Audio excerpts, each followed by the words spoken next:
As always, Ted, kick us off. Who do you have as your winner of the week? You know, I feel like perhaps I've been hoodwinked with really good production and cinematography and perhaps script even to a certain degree, but I got to tell you, man, the Jets in night one of Hard Knocks, how difficult is it going to be to not root for this team? Nearly impossible. How how difficult is it going to be for other than Packers fans? Maybe Aaron Rodgers seems like the coolest guy ever. I I, know I'm not. I'm trying to think. I don't even think I've ever met him. I played in, played against the Packers, but did not walk up to Aaron Rodgers and go, "Hey, what's up, man?" He seems awesome. The ayahuasca is that guy is in a good place in life right now. he's in a good place.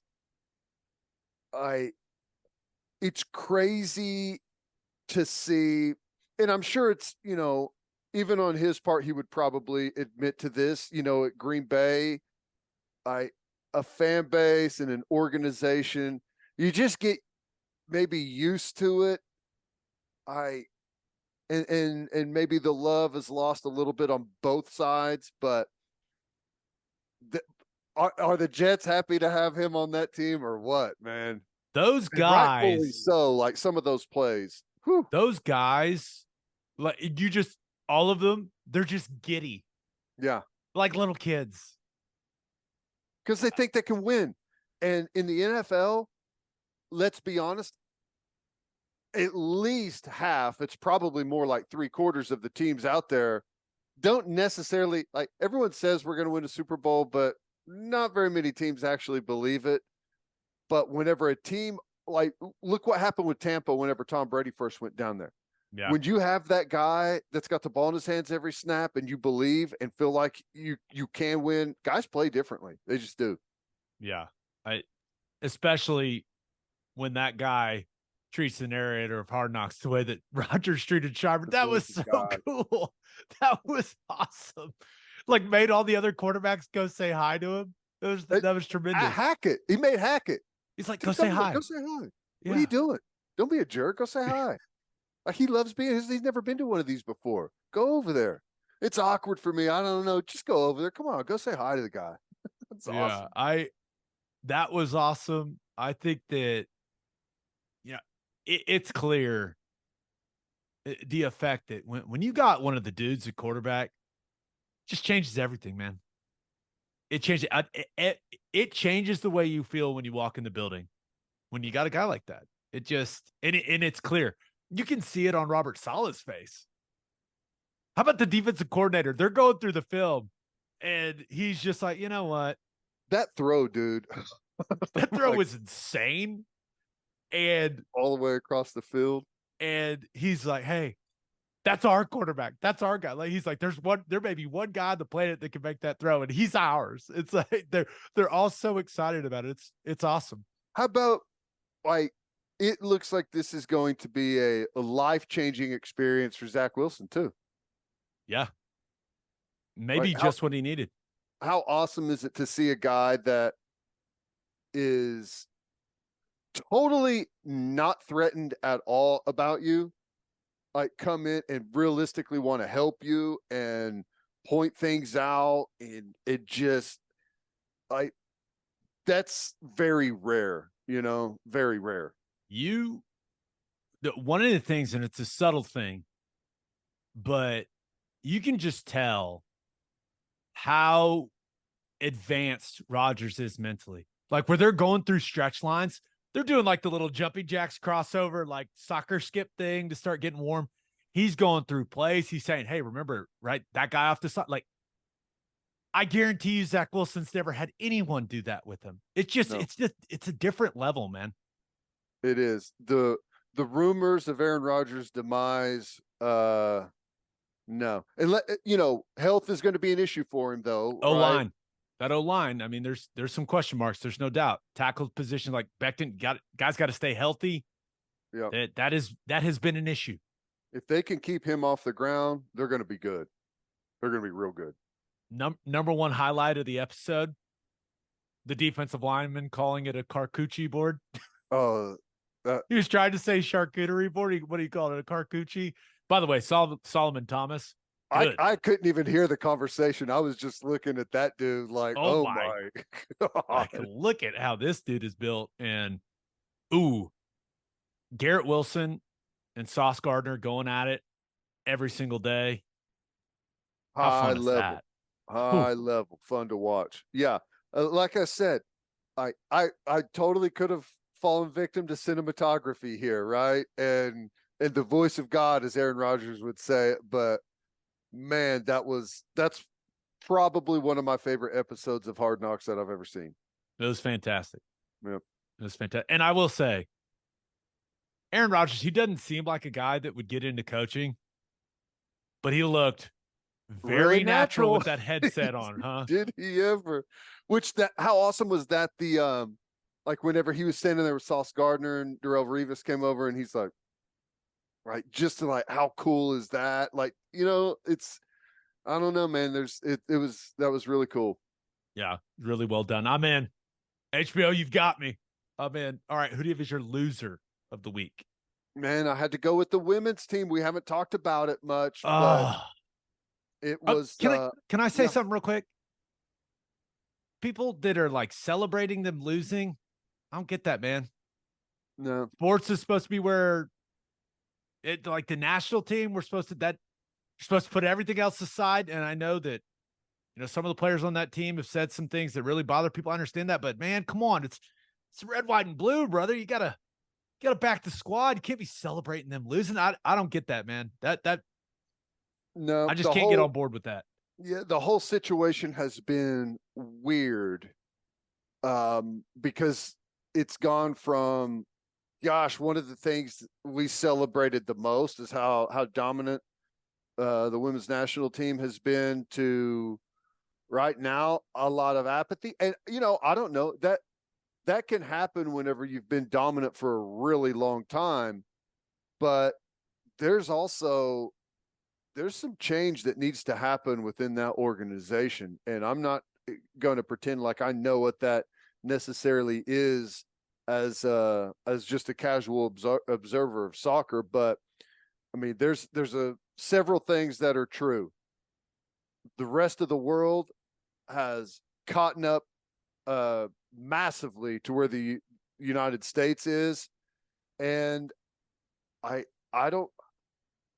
think that maybe that some star power and keeping people around maybe too long has maybe hurt them in the development of that program in the younger stages. I don't know, but it's not as easy just to turn around and start winning again as we may think. And there's a lot of places around the world that have poured a lot of resources into catching up to the United States, and we have hit that plateau. It's going to be interesting to see how they bounce back. Yeah, seems like completely new wave of players, right? Next time we see them in World Cup, right? Which is good. I mean, that's healthy. Yeah, right? You need new stars to come up. That's how it goes. Yeah, when your biggest event is every 4 years, that's sports, right? Rapinoe's going to be gone, Alex Morgan gone. Like, it's going to be some new faces, some new stars. That I will say, what a brutal way to lose a game. Like, she saved it. She saved it. I know. And then like batted out, and she was so adamant that I was adamant. I was like, no, here we go.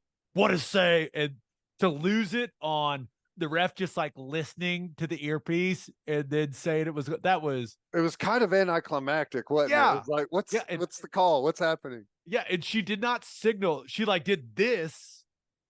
Like, it made it seem like no good, but she was saying game over. We needed a major league umpire in that situation. Hockey, when they go to the review, they like point really definitive as it's a goal. Like, you needed something, not just like, I think the game's over. the ref messed it up. She had a chance to really shine and get real animated with it. Didn't do it. Mistake. Which I thought the U.S. keeper was great, not just on that play, but she was really close on a lot of those. And like, that was kind of the frustrating thing, is like, we had was it three? Like, I think three, like, just unforced errors. Like, you just flat out missed, which is bad. Yeah. That's where this just in. You got to score goals to win Yep. games in soccer. There's your analysis. Yep. There you go. United States women's national team, not enough goals. Got to finish the opportunities, right? But Gone fishing. are you going to still watch the Women's World Cup? Yeah. I'll watch. I mean, there's really haven't another. watched since. Yeah. But I'll watch whenever it gets to the when we start talking about finals and stuff. Semis. I'll watch if it's on at a reasonable time. I'm just gonna be honest. I'll watch. Yeah, I should restate that. I'll catch the replay. Yeah, there you go. There you go. Yeah. All right, let's finish up with my winner and loser. But first, John Vance Auto Group has been serving Oklahomans for 40 years, family owned and operated. They have 9 full service dealerships in Woodward, Miami, and Guthrie. No matter what your vehicle needs are, John Vance Auto Group has you covered. They carry domestic brands such as Ford, Lincoln, Chevy, Buick, GMC, Chrysler, Dodge, Ram, Jeep, and Wagoneer. John Vance Auto Group's goal is to give unequaled service and to exceed customers' expectations in every way, which is why they have their lifetime loyalty program. And here's how it works. Buy a new or used car with them. All you have to do is get all of the manufacturer recommended maintenance done at the Vance dealership. And if something goes wrong with the components of your engine, transmission, drive, axle, or transfer unit, they're covering the repair costs. It's a great deal. You can browse their entire inventory or find the John Vance dealership near you at vanceautogroup.com. And First Fidelity Bank is a full-service financial institution based in Oklahoma with tailored solutions for all your personal and business needs. Checking accounts, saving accounts, home loans, and much more. They do it all. Whether it's online banking from your computer or mobile banking from your phone, everything is stress-free with FFB. Making mobile deposits, paying bills online, and moving money to different accounts could not be easier. Come on, people. Make your life easier and go bank with First Fidelity Bank. Visit ffb.com for more information. All right, for my winner of the week, I'm going with my man Joe Thomas. Haven't done a pod since I went to Canton for the first time and watched Joe Thomas get inducted into the Pro Football Hall of Fame. Hall of Famer number 369. Really? Yeah. Nice. Very nice. I love that. So, wanted to take this chance to kind of recap the trip. First of all, this is what the dynamic was. You combine a bunch of former offensive linemen in the NFL, right? Several of which played at Wisconsin or are from Wisconsin, right? Then you combine them with a bunch of people from Wisconsin, like Joe's lifelong friends from the state of Wisconsin. And oh my God, everything you've ever heard about those people is true. A large people, a people that can absolutely throw down. Now, don't worry. I represented Oklahoma well, went toe to toe, stared the beast in the eye, and we did it. But Dad, I'm telling you, man, it was the Friday night, then all of Saturday essentially combo was a grind. We got back to the hotel at 3 a.m. And that is the first time in a very, very, very, very long time that I've done that. It was a trip, brother. Wow. How about that? I bet, I've heard Joe Thomas can have a good time. How was gosh. He? Was he different because of all of the festivities that he had to do, or was he was very busy, right? Like, yeah. Now maybe you got to wait till all the festivities are done and then you really start getting after it. Don't worry about Joe. He got to where he needed to get by the end of the night. But the enshrinement day, it was awesome, man. And I didn't know if we were going to ever have a chance to go do that again. So we were kind of soaking it all in. First of all, I had a very important responsibility on Saturday morning. I was tasked with picking a breakfast place for the group. Nailed it. Went local. Nothing. There's a bunch of strip malls around the hotel we were staying. I was like, no, that's not what we want. And it took me about 2 seconds to realize I nailed it. Walked in, the first thing I saw was the big plastic Pepsi cups for water and for soda, and then a chalkboard with the specials on it. Nice. Yeah. So I was like, okay, nailed it. And every waitress there had been working there for like 15 years at least. So I was like, I absolutely nailed it. Food was delicious. So I knew it was going to be a good day after that. Everything was so organized, right? They had shuttles that picked Joe's family and friends up from all of the hotels, took you right to the stadium, right? We had awesome seats on the floor there for the speeches. I mean, it was great, but shout out to the Haslam family for putting on one hell of an after party, right? Because it was a enshrinement, a couple hours to recuperate, and then we went to a vineyard in Canton, Ohio, right? Got on a big bus, went to a vineyard, and seafood tower with a Joe Thomas jersey ice sculpture to keep it all cold, Ted. I mean, Wow. we were talking big time stuff here, man. Wow, that's awesome. I'm glad they put that on. So how does that go? Is there a lot of people that go to the after event? Is it like Oh a yeah.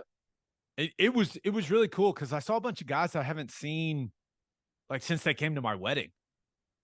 Guys that I played with in Cleveland, like guys I haven't seen in 5 or 6 years. And it was fun and you know how it is. It's like you just go back in time, man, and you're telling stories and you're having fun and you're drinking. It was awesome. Like Joel Batonia, who's still playing, he was able to make it. Like, and him and I, we went through the combine together, right? We were playing in the Senior Bowl together, and just seeing all kinds of different guys, getting to meet guys that played with Joe in Cleveland before I was there, right? Some of the older timer guys. It was fun. It was awesome, and the entertainment, right? That you're talking. There was like a whiskey tasting. There were cigars everywhere. There was a tattoo artist if you wanted to get a real tattoo. Did anyone get a tattoo? Did you see Oh, anyone get one? oh, lots of people. Really? Yeah. Which I did. I was like, I'm good. Yeah. But That's interesting to think about. yeah, I've fireworks never show. heard of someone having a tattoo artist as a I've heard of a photo booth at a Yeah. party. Huh. Tattoo artist. Big time Hey, that's a stuff. way to Ice make a cream lasting truck. lasting memory. Yeah. I mean, Wow. Tyler Hubbard performed, right? Most people know him. He's one half of Florida Georgia Line. He's gone Yeah. gone solo. Played for like 30 minutes. It was awesome. It Wow. just and then the DJ took over. And that's when things escalated. There was, and I don't know if this is a Wisconsin thing or what, but at one point, I don't know, maybe 30 guys just shirtless on the dance floor. Just pop the top, jackets off, shirts off. Had a group of guys tie their shirts together, and then they started doing double dutch on the dance floor. Ted, these Wisconsin dudes they were getting after it, bro. It was Who just was a the fantastic There's time. usually a ringleader. Could you spot the ringleader? Oh yeah, there are a couple of his childhood friends. You're like, those are the guys. Like Double absolutely. Dutch. But it was a fantastic. Congrats to Joe and his wife Annie. She is spectacular. But it was, we'd been traveling so much that when that trip came up, we were like, oh my gosh, here we go. Like, can we do it? And we had a blast. It was amazing. Great. That's great. Double Yeah, Dutch. some great memories. Wow. All right, for my loser of the week, thought about going with the Baltimore Orioles. What in the world? I mean, Kevin Brown, their play-by-play guy, he didn't even say anything wrong. All he did was present the facts. Orioles haven't been good against the Rays. And for them to, I don't know if suspend is the right word, but remove him from the broadcast, like people are rightfully, absolutely roasting that organization. And the weird thing is like the Orioles are good this year. They've got a great team. They're doing well. Why are they doing this, Ted? It makes no sense. I don't know. And maybe there's been something come out about it and they've explained it, but I can't even believe it. I feel like there's got to be something else. Like we're not getting the full story. That's just because he totally said absolutely zero wrong. I feel like there has to be something else that that we don't know about. But if it's true, like on its face, like that's what happened, it's one of the dumbest things I've ever seen in my life. I mean, It's one come of, on. and Like, it feels like it had to be like ownership's call, right? And that is soft. I, I yeah, I can't even explain it. Like, all he did is present the recent history. That's what you do before you play a game. What was the last matchup? What is the last meeting? What's the trend? When's the last time we won a series here? Like, those are all standard things. Like, when you put together a broadcast, like that's like in the bullet points of what you do. I don't know. It's weird, man. so strange. Like the graphics, he didn't build those graphics himself. No. So everyone that was working on that broadcast was like, yeah, we'll just lay it out and we'll play ball. And I don't I don't know, but when you got your fans doing a free Kevin Brown chant at your game, not where you want to be, right? Especially when you're having a good season. There's Yeah. a ton of positivity around the team. Yeah. It's one of the weirdest things I've seen. I Yeah. don't understand it. Speaking of weird things, my loser of the week, Washington Commanders snitches. Do you see this thing about them complaining about Eric Bieniemy? Yeah, I saw Rivera say that he's had several players come to him about Bieniemy's coaching style. Yeah, I guess I guess Eric Bieniemy's being too much of a meanie to some of the Commanders, right? And they went and went and, went and told Ron Rivera and asked him to talk to him. And Rivera came out and said, he said some of the players were, quote, a little concerned with basically how hard Bieniemy's coaching them. I saw this and I had to double check and make sure the article was real. I I couldn't believe it. Ted, if you're an NFL player, just go talk to him yourself. Yeah. Like, I think it's also, not only is it weird that that's how it happened, it's also weird in my opinion that Ron Rivera spoke to it. yeah. It seems like an internal thing that you typically don't hear of. This just in, the Commanders, a bit of a wild card as an organization. Even though I know they got sold, right? I know It's gonna be a while for some stability to show up. yeah, but I know guys that played for Eric Bieniemy, right, in Kansas City. That's him. They said that's how he treats everyone. They said that's how he treated Mahomes. He's going to coach you hard as hell. He's going to be very honest. But the good thing about it, and I think a lot of NFL players, especially guys that are towards the bottom of the roster, like he's going to let you know where you stand and what you need to do. Going to tell you like it is. He's going to give you praise when it's due, right? When you deserve it. And I'm hearing all this and I go, huh, that kind of sounds like a great coach. Yeah. So some Commanders players, they need to figure it out. Right? You can still play in the National Football League and get coached hard. In fact, that's usually how the great ones do it. Yeah. It is odd that, the place he was just at and was coaching hard at has won a lot of football games. You got to wonder if maybe am I the issue here? Maybe it's me and my feelings and not so much the coach. I don't know. You think a guy that's been the OC in 3 Super Bowls, right? He's won 2 of them. You think guys would just let him do his thing, right? Now there's definitely a line. You know how it is, right? There's a respect factor, and you don't cross that line, right? It's not like college, right? Coaches and players in the NFL, it's now the coaches are in charge. There's no doubt about it, but you know how different that relationship is when you get into that league. But I loved this quote from Bieniemy. They've got to understand we're in a grown man's business. Yeah. You don't have to say much more than that.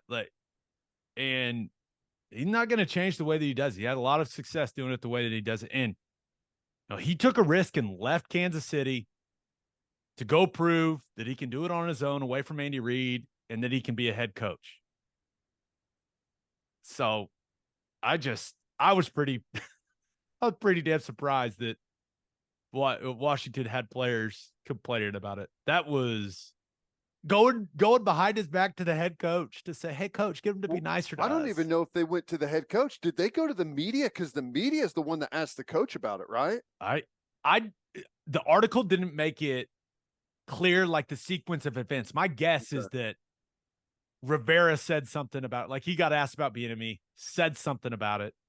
Then Bieniemy was asked about it. Then the players got asked about it. Like that's how I'm guessing that's how it went, but I don't know. Well, the clip I saw of Rivera, he was responding to a question about, yeah, I've had players come to me about his coaching style or whatever, but it didn't pick up like before that if he had mentioned. So I don't know. Right.